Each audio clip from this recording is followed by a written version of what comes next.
Hey, you're listening to the Birth Junkie podcast. Get ready to dive into all things birth with me. We talk about all the hot topics from preconception to postpartum. I'm so excited for you to join me on this journey to realizing that we're all human. We all make mistakes, and it's going to be messy at times. And we're all just kind of figuring it all out as we go. Now, if you're ready to hear raw, unfiltered, and real-life stories of struggles, triumphs, and learn a thing or two from parents and birth professionals alike, then come along as we navigate this thing called parenthood together.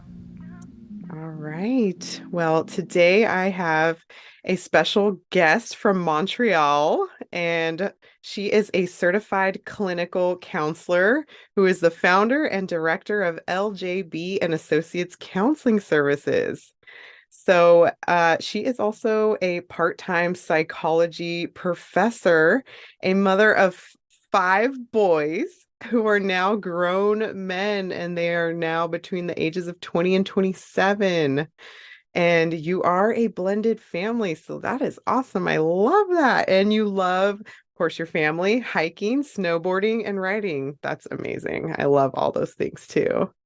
So yeah, if you would just care to take it away so we can dive into your story, I would love it. Well, as you mentioned, I have 5 boys. The oldest is 27.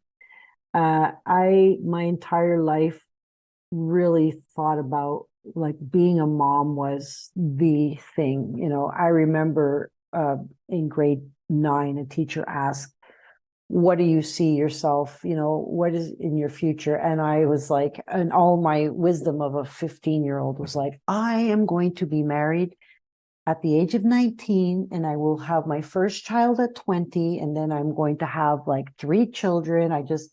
Mom was always central to me, and I worked with kids from a very young age. I coached, I did a lot of things. I went into education, I taught. Being a mom was going to be the best thing in my life. And so when I found that I was pregnant at 26 years old, I was so like, I can't describe to you how excited. And I wrote my child letters every day, and I talked about Beautiful. how excited I was and all the good fun we were going to have and the adventures we were going to go on. I used to watch videos of other moms like giving birth, and I would weep and I would cry. It was just so much, love. And then I had my first child. His name is Gregory, at the age of 26. And I almost a couple of hours after he was born, it literally, for me, the experience was that it was as if somebody turned the light switch off. So everything went from, the birth went really well. The actual event, I was 14 minutes pushing, 3 pushes, this gorgeous baby, perfectly healthy, 8 pounds, 6 ounces, 22 and a quarter inches long. But it's like something shut down inside of me. Had no idea what was happening. I wanted to be excited. I wanted to have those same feelings I had when I watched the videos of the women giving birth. I cognitively knew that this is what I had wanted, but there was a part of me that was just in darkness. Like it's called depression with me, but it really was anxiety, like extreme anxiety. So I'm already keeping a secret now. So I have my son. Everybody's telling me how happy, this is the best moment, the best time of your life. And I'm smiling and I'm going along with it. And I'm starting to have intrusive thoughts. I don't want to be a mother. I don't know why I ever thought this would be a good thing for me, but I go along with it. And people, when I did finally say something to my spouse, this was about 2 weeks after. I had him around Christmas on the 22nd of December. I got out of the hospital on the 24th, and I wanted to breastfeed. So that's a big thing, and I'll come back to. I wanted to breastfeed, and he wasn't latching on, and there were really no resources. Everything was shut down. Like there were no resources. We have a lot of programs in Quebec, in Montreal, like hotlines for new mothers to call and get help. But it was Christmas Eve. So, and then it was Christmas, and then it was Boxing Day. And then, so 3 days later, I'm giving him the bottle because I want him to eat. I'm panicked. I don't know why. The fantasy was I was going to be breastfeeding him. So about 2 weeks later, I remember I said to my spouse, like, I think we should give him up for adoption. And I hadn't ever expressed any of these feelings. And so he was just concerned about that. And then I started to tell him I only let him know a little bit about what was really going on in my mind. But the intrusive thoughts kept, were becoming more and more, they were coming more often. I would have to get up in the morning and basically put him in a stroller and walk. I couldn't stay in the house. I just walk. Then one night, about a month in, so I was pretty depressed at the time because of the anxiety. I felt like I shouldn't be his mother because I didn't love him enough, and I didn't know how to care for him, and that he'd be better off with someone else. So I'm keeping all these things a secret. I was driving down a two-way street, and I just had the thought that came to my mind is that I should drive into the car that's coming this way. And that was such a strong impulse that it scared me into then telling one of my sisters. And once I started to open up about it, it was almost like the floodgates opened, and it was just a difficult feeling, like even physically. It was just like my chest was always tight. I had no hope. I didn't understand what was happening. I felt like a failure because I couldn't breastfeed. I felt like a failure because I didn't feel the way what was sold to me about how I'm supposed to just still be beautiful the day after, and like, and the beautiful. And I wasn't that person.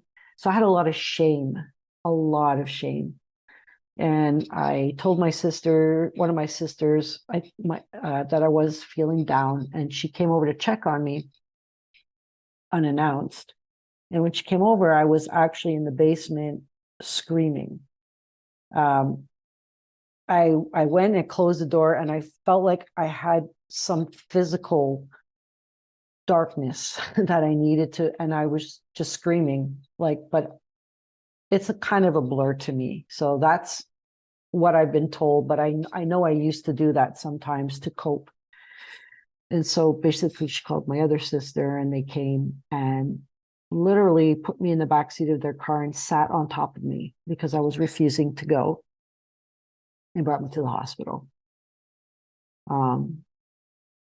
And so I wasn't admitted to the hospital because I made a couple of promises that I was going to take medication. I was going to follow through. I was going to follow through on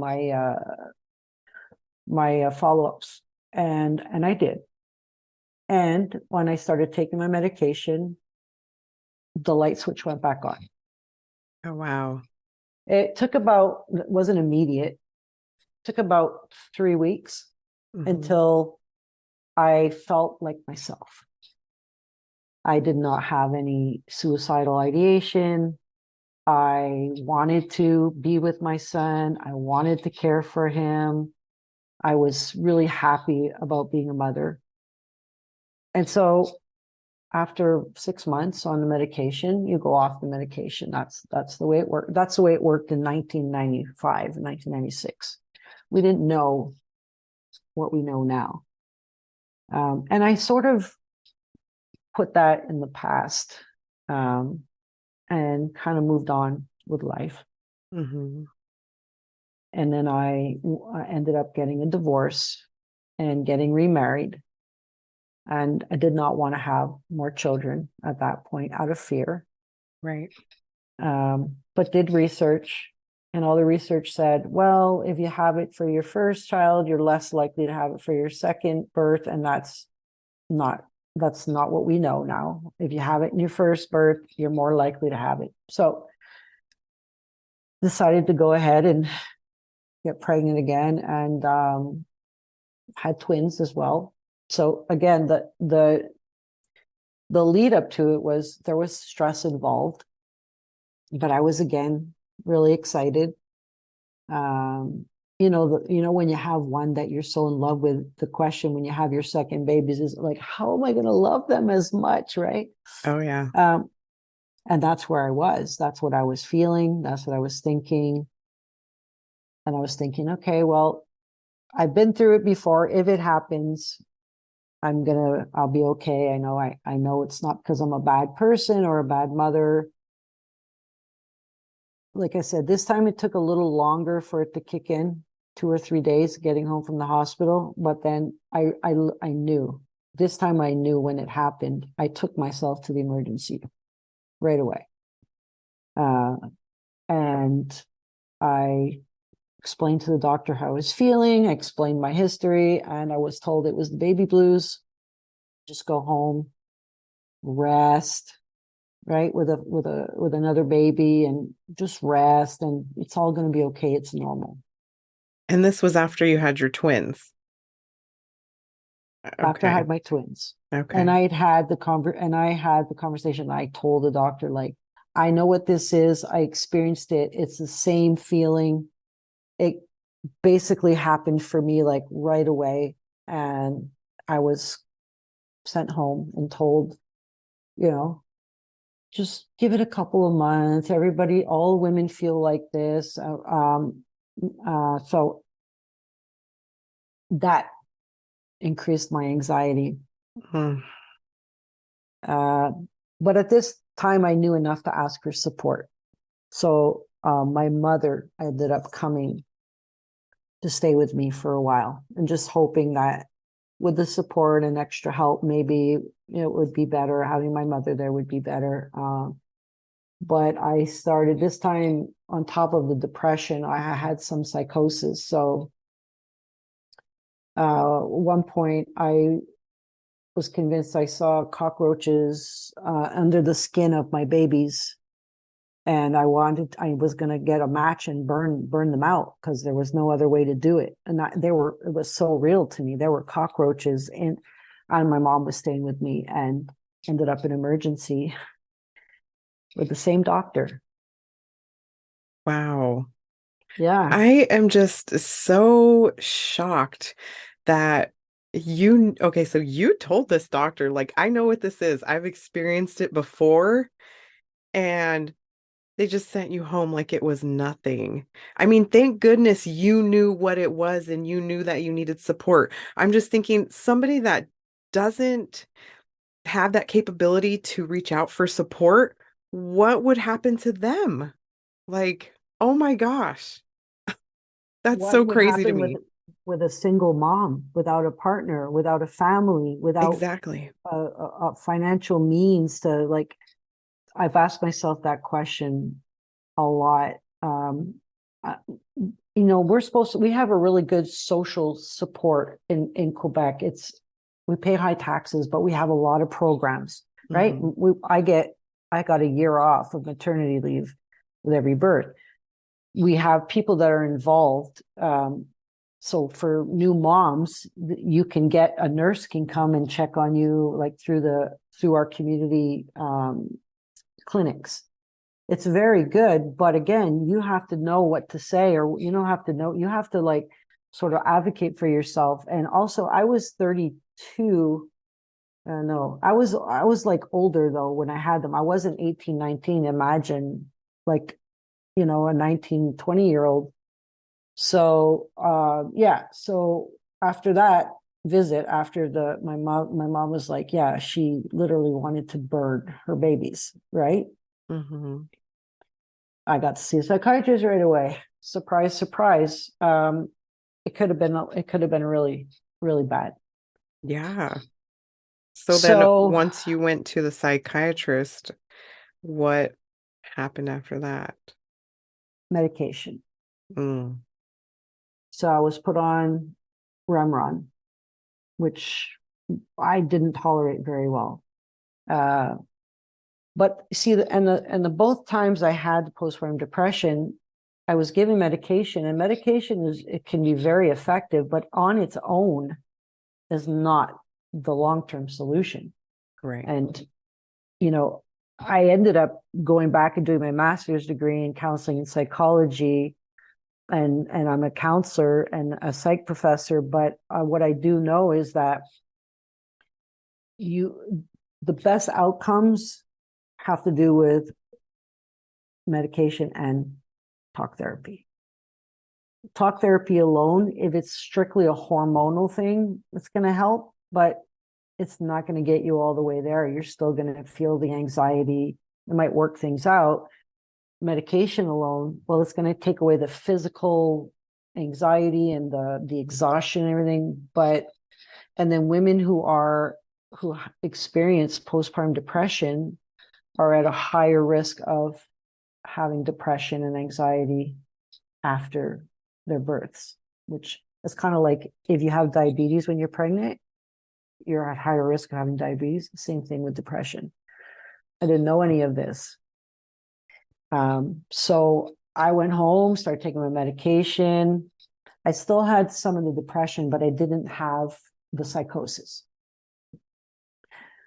And then my son, who one of the recommendations from the doctor, I was also like, is there somewhere you can go where it's sunny and warm? Because my first child was in December on the 22nd. The twins were on January 11th. So we're in the dead of winter. It's dark. And so we say, well, my parents are going to Florida, so I'm going to go with my parents to Florida. And we got there, and one of the babies, his lungs collapsed. Oh my goodness. Yeah. So I'm in the middle of this pretty, deep depression, and the twin, and his name is Mark. He was 3 months old. He ended up in Florida in intensive care, intubated, the whole 9 yards. Wow. And that's a blur. That was like a month, because he was in intensive care for 2 weeks, and then he was just transferred to another floor because he didn't know how to suck anymore. It's not a natural thing, which I didn't know either. And this is one of the reasons why I had a hard time. So he's okay. He was a month in the hospital, and he's a fine, strapping young man now. He had something that we hear about a lot now called RSV, Okay. actually, right? Mm-hmm. I didn't know about it, had never heard about it at the time. Right. So we get home, and between the medication and just being put in a position, or not put in, but being in a situation where all of my 100% of my focus was on this little baby. We got back, and things seemed to be okay. But I did have, after that, bouts of depression that would just, so there wasn't a lot of information. And now if I, in retrospect, I needed to be more educated. And I don't put that on myself, but we need to educate women and men, so partners. We need to educate people about, like, the truth about pregnancy and birth. Like, I had no idea that I was not going to want to go to the bathroom after I had a baby, right? Because it's all about, oh, there's no, it's painful. Yeah. And if you don't know that that's coming, and you're already tired, and I was lucky, but my first birth, it was an easy physical birth, and the twins were C-section. Mm-hmm. But like, there's not a lot of education. Yeah, and I feel like you're speaking my language here because that is what I want to get out into the world. It's like, why is this information not mainstream? Like, there's so many things that are mainstream, like, oh, get this fancy stroller, get this, bassinet that moves without you having to do anything. Like, instead of making that the focus, why don't we focus on maternal health, maternal mental health, like all the things that we should really be nurturing because it's true. Everybody's so like, oh my gosh, your baby, when can I come see the baby? And then that's like the first week. And then after that, boom, you're on your own. Like, where'd everybody go? That's the way it felt for me anyways. And it seems like that's a common theme. And in the first week, when everyone's coming to see your baby, I don't even know if they look at you to see your face. I mean, I know how I felt, and I'm pretty sure that it showed on me that I was not really there. I was, for lack of a better word, really like a zombie. And not myself, because I'm a very animated, and I love, even now, it's like my niece came over. We had this big family gathering for Easter, and my niece is like, where's the baby lover? And like everybody just gives me their babies. I love babies, Oh, I love right? it. And nobody noticed that this behavior from me was really not, I was very standoffish. I did the basics that I had to do. I fed him, I cleaned him, I took care of him, and I took care of the basics.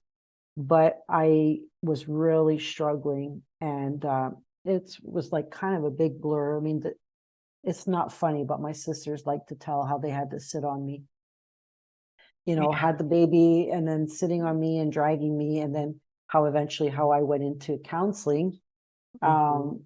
And so I was just telling you, like all this time later, and I'm still having clients who I've had a baby 9 months ago, and they're just daring to tell me that they've been depressed for 9 months. And I've been seeing them for 3 months because of the shame Yeah. around. And, and I say to them, like, if you fell or if you were hit by a car, you wouldn't go hide in your house and hide it from people. You'd say, no, I need to get to the hospital. I need to take care of this because I have to get home and take care of my baby. Mhm. But when it's the invisible mental illness on top of society's expectations of women, it's it's like this barrier that I see now in 2023 is still very much there. Mhm. Yeah. Um, it really gets to me sometimes. Like I really have to remind myself that we have made strides. Uh, and I always, I make sure to check with my family members when I find out like my nieces are having babies, and I'm like, it's okay to not be okay when you're a mom. First of Yeah. all, even if everything's wonderful with you, you're going to be so tired, right? It's okay to say, I'm tired. Could you just come while I have a little nap? Everybody says, just don't do anything when your baby's sleeping and take a nap. Well, yeah, but there's the house and everything. Like, so it still affects me that there are so many women, brilliant, amazing, wonderful, highly intelligent women who will go in the closet and feel shame on top of depression, on top of anxiety. Um, and it's all because we don't make it okay to talk about, I think, you know. Yeah, and I think you're making an extremely valid point is we don't make it okay because we're just expected to kind of bounce back and get our bodies back and be this happy, beautiful family, which of course it's a happy and beautiful time. You created this amazing life and it's beautiful, but it doesn't always feel that way. And I just appreciate your vulnerability and sharing your journey with us because that's not easy. It takes time to even be able to share that because I'll be very like honest and vulnerable myself right now. I didn't go through psychosis, but I definitely went through postpartum depression. And to the point where I would have thoughts of, what if my baby died right now?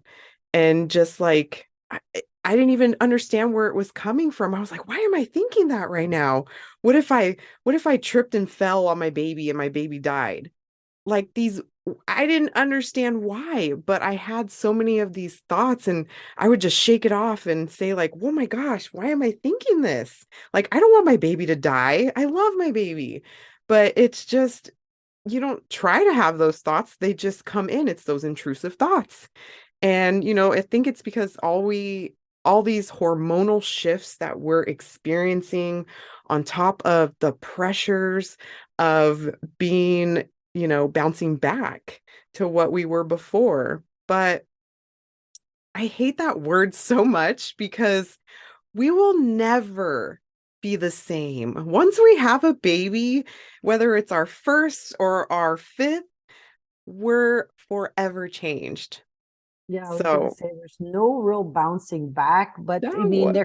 there can be a bouncing forward, but there's no way once you have that baby. And it's funny because I still have this conversation with my husband uh when we're having a contentious discussion, and I will point out to him, and he knows it. It's true, and it's not his fault, but he's aware. There's this invisible burden that women carry, okay? And it's hard you can't point it out, but here's the thing: even when they're older, daycare, I'm not trying to take away from men. I have 5 boys, and I have Mhm. no doubt that they're going to be amazing fathers, but there's just things that they don't think about because they haven't been conditioned to, and they don't think it's their responsibility. So when you're trying to work a full-time job, you have small kids, you're expected to bounce back to your pre-pregnancy body. Go to the gym, work out, keep your friends, right? Got to keep your social life. Look after your parents, maybe, because they're getting a bit older. And you still know what time the kids have to be picked up, when they have a play date. And I would say to my husband, like, did you organize ever one time in our entire relationship a play date? No. It's not an attack, but I want you to understand that this is a invisible load that women carry. Not always, but most of the time. We carry this invisible load that we have to be perfect, perfect mother. Then we have to be there pleasing our husband, making sure, he's happy. Then we need to be strong warriors, right? We need to be, how? Mhm. The 9 to 5 day was set up for single parents where mother stayed home and father went out to work, right? Yeah. Mother stayed home so father could go from 9 to 5 and not worry.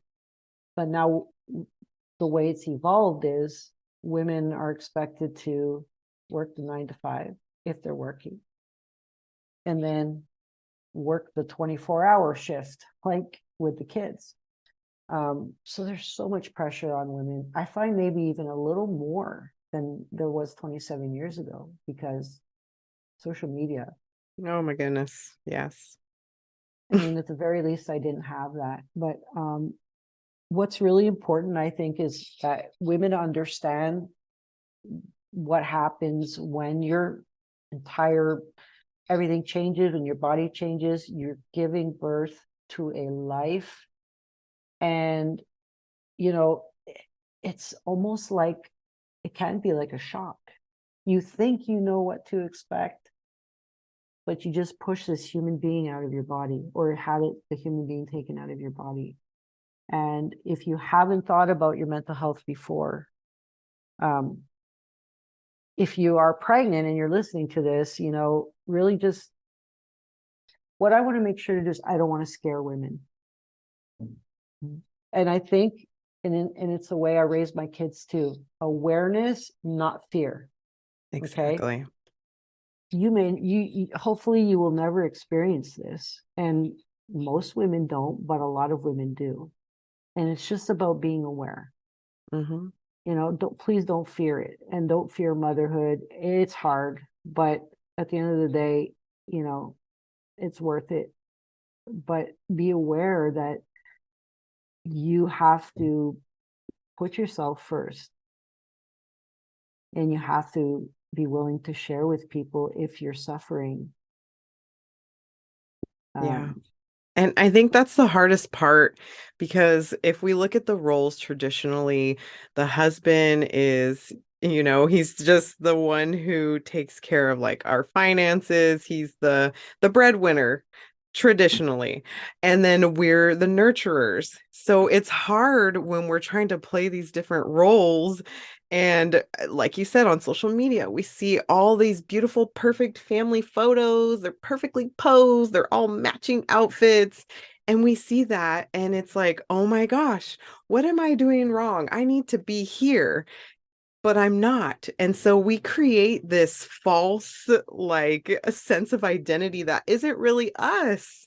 And it's really hard to push past that, but we need to normalize and bring awareness to all these issues that were kind of swept under the rug, because why should we be suffering in silence? It doesn't make any sense at all. but it is kind of something that we've always done. Hmm. 20s, in the 30s, in the 40s, in the 50s, and think about this. In the history, of psychology, if a woman went to the doctor in 1950 and told the doctor that she was experiencing anxiety, she would be sent home and diagnosed as hysterical, hysteria. So, if we want to like just look even evolutionary wise, why do we keep it? It's because we've been trained. My mother, my grandmother, my great grandmother were not even allowed to say if they were depressed. They just went back to work and had another baby. And then over and over and over again. And if they dared say something about it, they were not listened to, or they were, oh, you're being hysterical. There is a reason why that word triggers me, or like, calm down. Please don't tell me to calm down. I want to feel the way I want to feel. Like, so there's this big history, and it's passed down to us also. Just like trauma is generational trauma. Well, think about your great grandmother, or your great grandmother. Was she allowed to say she was depressed, that she was having intrusive thoughts? I guarantee you, if women had postpartum depression, that they were having the exact same thoughts as you and I were. But what did they do? They just carried on. And so we do impose that on ourselves as well. And that's the important thing, is I think people need to understand, is it has nothing to do with how strong you are. It's not the weak women that go through postpartum depression, just like it's not weak people that experience depression. It's a combination. It's bio, psycho, social.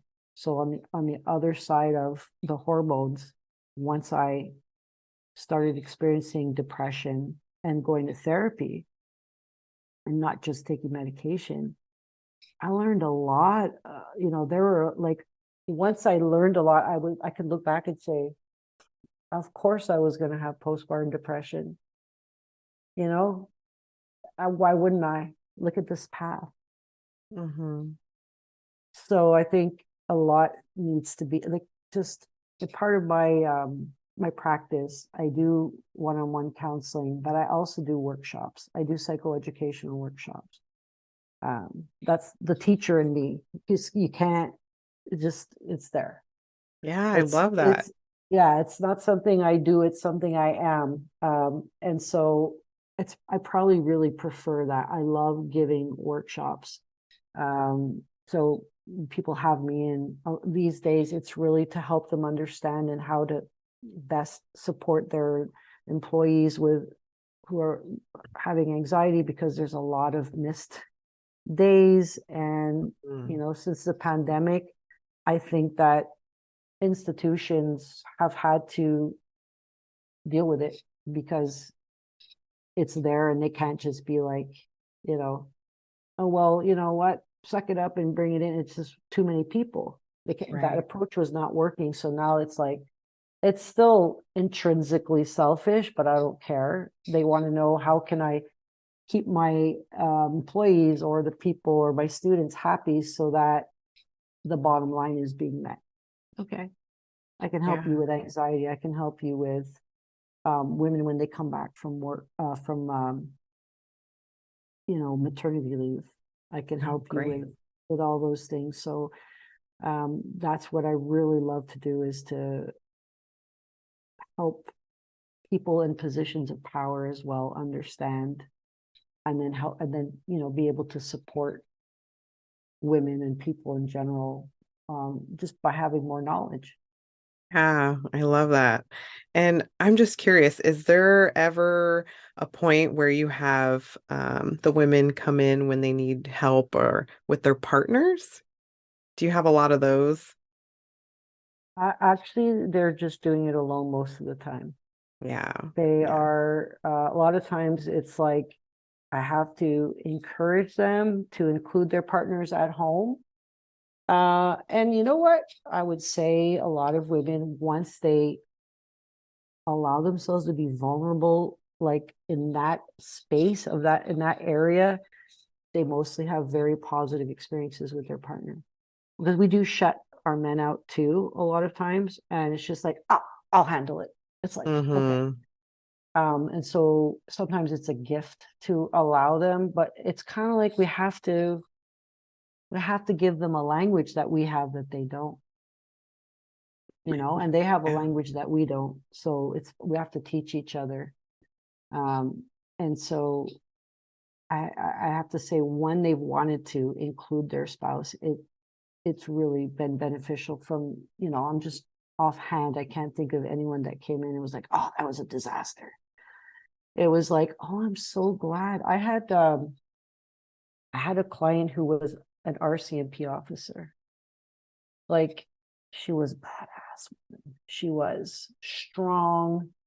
She was in charge of like escorting our prime ministers. Like, she was, but she had to have a certain presence about her in this male dominated world. And so she started coming to see me, and her main issue was being vulnerable. It was like actually dangerous for her to be vulnerable at work, right? She had to.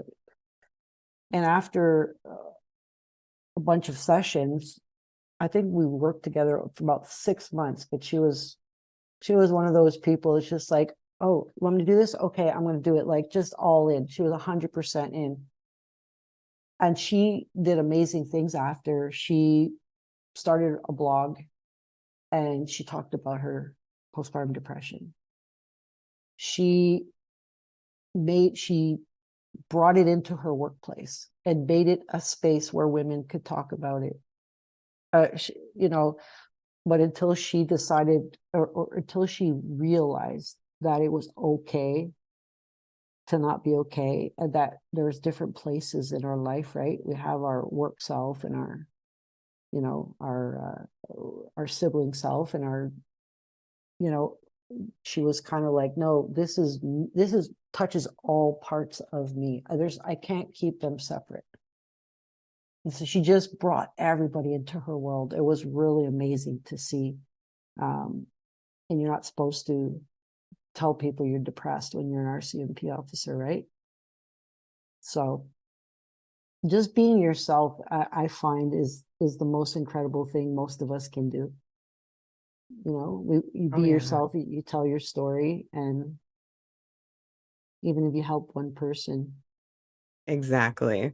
Yeah. And that's the whole thing, because we don't we don't know what we don't know. So when we do hear something and learn something new, oh my gosh, it's amazing. It opens up this whole world for us that we didn't even know existed. And so I'm curious if a person, going back to the partner aspect, if a Mhm. person did come in with their partner, how would you suggest that the partner could help them through this, help the person dealing with this depression or psychosis or whatever they're dealing with? Mhm. Like, how do you think they could support them in the best way possible?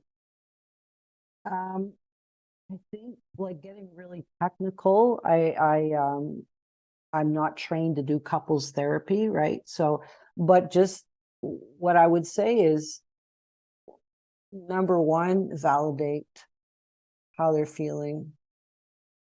Please don't ever say, but you should count your blessing. Just look how lucky we are. And I know people mean well, and partners in particular. Or other things I've heard it like when my clients come back, it's like, I can't help you because I don't understand. I've never been through it. I'm not a woman. It's like, okay, but can you understand pain? Can you understand deep, dark pain? Right? That's what I need you to understand. That's nothing about being a woman. So I think it's really validate and let your partner lead, but ask the questions. How can I help you? Because how your partner can be of help you is different than how my partner can help me. I need space. I need, like, when I'm in it, I don't want to be held. Whereas, so to say, how can I help you? How can I help you? Would you like me to go with you to your doctor's appointments? Would you like me to take on another feeding? Or do you want to just sit and I can hold you while you cry? Um, Ask your partner what she needs from you. And sometimes she may not know, and that's okay. Just being there and letting her know, like, I think number one is like, okay, you're not alone here. I know you might feel alone, but I am here with you. I know that you're a wonderful person and that it has nothing to do with your moral values. And we're going to get through this, and just let your partner lead, but ask the questions. Oh man, I think that's beautiful. I love that. And so I have a question for you regarding your experience. And I'm going to preface this question. I only ask this because, at this point in your life, you're more experienced than you were before, and you've learned things along the way. So if you could have a redo, would there be anything that you would have done differently? That is an excellent question, and it's very difficult to answer, Mm-hmm. because the way I've come to think about my life is that I could not change anything. Mm-hmm. It's that the whole ripple effect, right? It wasn't just hormones. It came from trauma in my childhood that was never addressed. It came from the way I was raised and how I felt inside of my family. It came from so many things. So if I had to do a redo, I think that I would have to go back and choose different parents and choose different experiences. And it's hard for some people to hear that. I think if I could change things without changing who I am right now, and without changing the fact that I have these boys that I absolutely adore, then I would make a lot of changes, right?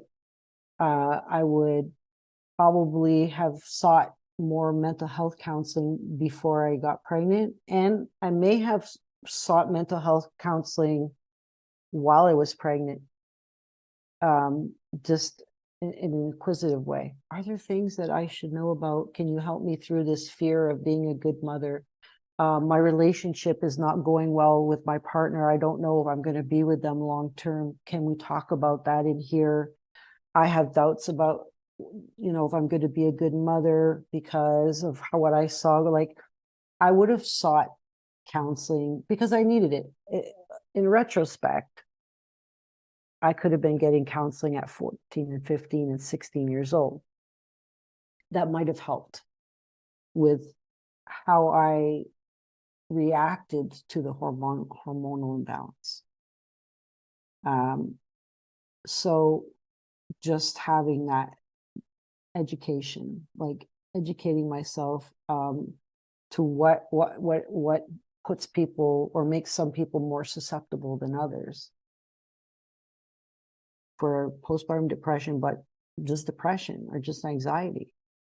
Yeah. I think if I had known those things, I would have blamed myself less if I had known how organic and how physical and how much was outside of my control. So like, I think early counseling, prenatal counseling, but not like prenatal counseling, like how do I physically be a mom? Prenatal counseling, like how do I emotionally be a mom when I was just this single person who didn't have any responsibilities in my life. I was already immature. And I was in denial about a lot of things. Like, I think somebody who's really maybe trained in that, maybe that's a whole new area we need to train counselors just for that. Mm-hmm. You know, when you're going for your Lamaze classes and all of that, like, you know what, let's get some, I wouldn't call it mental health counseling, but like, let's get some psychoeducational workshops about mental health. Yeah.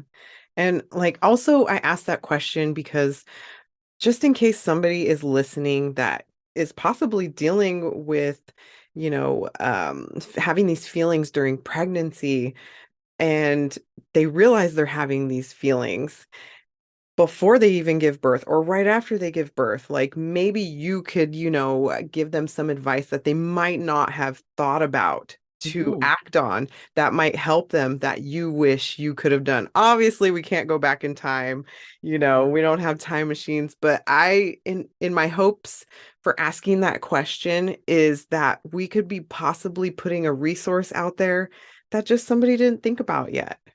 And thank you so much for sharing. Like, I love all those tips, and especially the way you talked about birth education.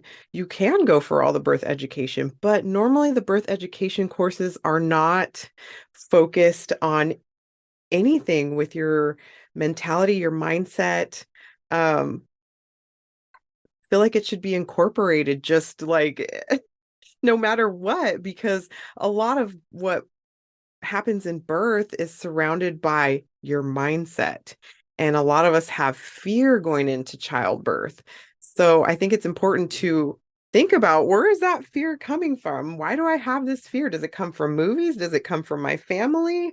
Like, and then just working on that. I feel like that would help, just kind of help us hone into ourselves so we can think a little deeper than, how do I do these hip squeezes, during my labor or whatever the question is. It's like, and make us realize that our life and our life to come as a parent is not a TV show where you push for 5 minutes and then you're at home and the baby's clean and I think you're right. I think we as women, because it's natural, right? That word natural is really where the snag is.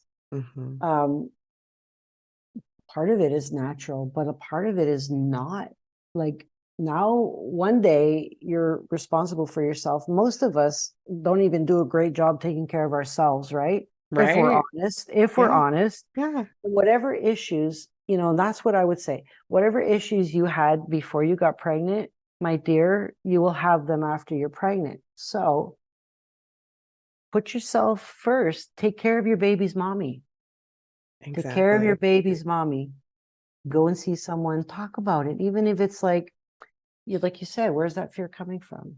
Well, I'm gonna have a life.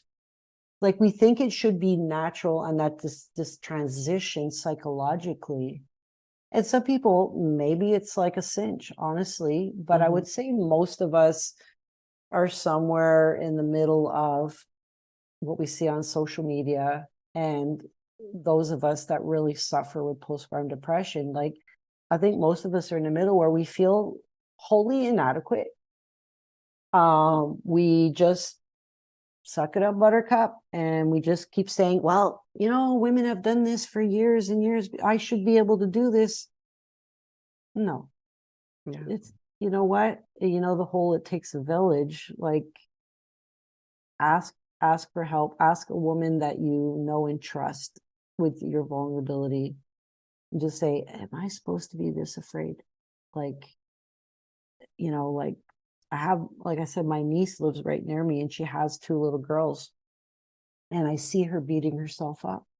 Mm-hmm. And I see my younger self. I'm like, honey, none of this is going to matter. What grade they got in grade 1, if they got a B, it's not going to matter.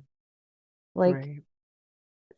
it's okay to tell somebody, like, I am tired, I am stressed out, I need a break. Like, a lot of times she'll be like, your favorite niece is driving me crazy, she could use a visit. I'm like, I'll be right there, because I'm right there, and I love spending time with her, and I get to give her back. So Yeah. it's like I'm in my grandma years, but I understand her, and she still feels embarrassed to tell people or to tell me that she's tired. Yeah. She works full time. Her girls play hockey, baseball, gymnastics. Like, they are living the life, those kids. Mm-hmm. And she just takes it all on and all on. And I was like, you need to take time for you. Yeah. And I think it's a lot of times, I can't speak for everyone, but you get this tunnel vision and you can only see what is immediately around you.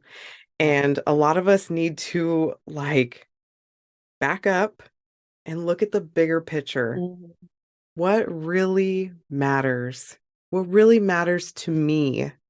Not these grades, it's not the perfect, beautiful outfits we're wearing and matching. Beautifully clean house. Like, Yes. Yeah. that's what I say. Widen the lens. Yes, Sometimes you need to exactly. ask people to widen the lens and say, you know, elementary schools for learning to love reading and writing and being sociable and, being happy and learning to the grades. I taught grade 1. I understand. I had plenty of students who couldn't, took a long time for them to learn how to read. And the parents were like, oh my God, what am I doing wrong? And I'm like, it's okay, because what we read is, they should be reading, like, we read little tidbits, right? Instead of really learning something or having a workshop available to us. And I tell them, like, they can be writing their letters backwards until they're in grade 3. And they're like, really? I thought they were dyslexic. I'm like, no, no, no, no, no. Don't go there. Like, Yeah. just let them bloom in their own ways. And yeah, I mean, if you think about things like that are associated with being a woman, though, menopause, I'll just bring that up because it's important even for women who are young now. And, even if they feel they're not heard by their doctor or by their partner or by their family members, a lot of times I would go and say, this is happening, and this is what I'm told. Yeah, it's just natural. Hmm. And I'm like, so is erectile dysfunction at a certain age, but like, we have Viagra, right? So can we, is there something you could do for me? It's natural, but it sucks. It's Right. painful. Right. And that's what we get a lot as women. It's Yeah. natural. I know. Post baby blues, it's normal. It's okay. It's Yeah. like, I know what the blues are, and I know this is something I've never experienced, and it's scary. Like, Yeah. so yeah, I think I only hope that we, this is a small bit, and if it changes one person, though, it's definitely worth it. Like, if somebody hears Yes. this and says, I'm going to call my sister and I'm going to talk about this, or I'm going to go see my therapist and I'm going to talk about it, I think Exactly. that would be everything is worth it. Yeah. Nope. I totally agree. That's exactly my view on it completely. And oh my gosh, I have just enjoyed this conversation. I feel like we could talk all day I long. know. I think it's like, was it midnight yet? Oh no, not yet here, but Oh, where you're at. That's right. We no, got a no, it's time to. only, Oh, yeah, no, I'm good. I'm good. Mine are all grown, so I don't have to get up in the morning to take care of somebody. I know what yeah. that's like. Yeah. Yeah. Well, thank you so much for coming on. And I would just love to share how people can get a hold of you, how they can come into contact with you. Oh, okay, awesome. If any of your listeners are from anywhere in Canada, um, they can get a hold of me at LJ Bedard. So that's L is in Laurie, J is in Joanne, Bedard, Bedard, .lb, Laurie Bedard, at gmail.com. Okay. And on Instagram at LJB Associates. So those are two ways to get in touch with me. I can do online counseling if they're in Canada, but I can do workshops anywhere, everywhere. And anybody who's interested in having someone come in and just educate, staff members, or, that's high quality caring you're putting into the people that are working for you. So that's where I can be reached. And I Beautiful. really thank you for having this podcast and Yeah. making this a kind of a topic of discussion that we can just talk about. And I just want to say I'm very grateful that I made it through and that you made it through. And there are a lot of women who don't. Right. And I think it's important to keep those women and the children, that may not have made it through with their moms. I think it's important to always keep them. Like, that's one reason I feel I'm just lucky. I'm not smarter than those women. I'm not anything, but I just happen to be lucky that I made it through. And I would like, everybody to really think about some of the women that didn't make it through, because a lot of times there's just a stigma around it, and Hmm. that's a shame. Yeah. Gosh, and I'm happy you made it through too. Thank you Thank for you. everything you're sharing. And obviously, I will link everything in the show notes so people can easily get a hold of you. Thank Mm. you, thank you, thank you. I am so grateful for you and sharing your story and your vulnerability. And this is going to help somebody. This will. Sure, you help people every day, every time you put out a podcast. So thank you for that too. It takes us all working together. Exactly. It's a group All right. effort, So team now we're effort. a link. Look, now we're a link, and hopefully we can extend our link and make this thing that's something that we don't have to talk about anymore. Exactly. All All right. right. Well, Lori, thank you so much again. Thank you. It was great meeting you and talking to you. You too. I really hope you enjoyed listening to this episode as much as I enjoyed creating it. Please subscribe so you don't miss any of the discussions on all of these hot topics. Head over to my Instagram at the Birth Junkie Podcast to let me know what you thought about this episode. I can't wait to see you here next week. Until next time, bye.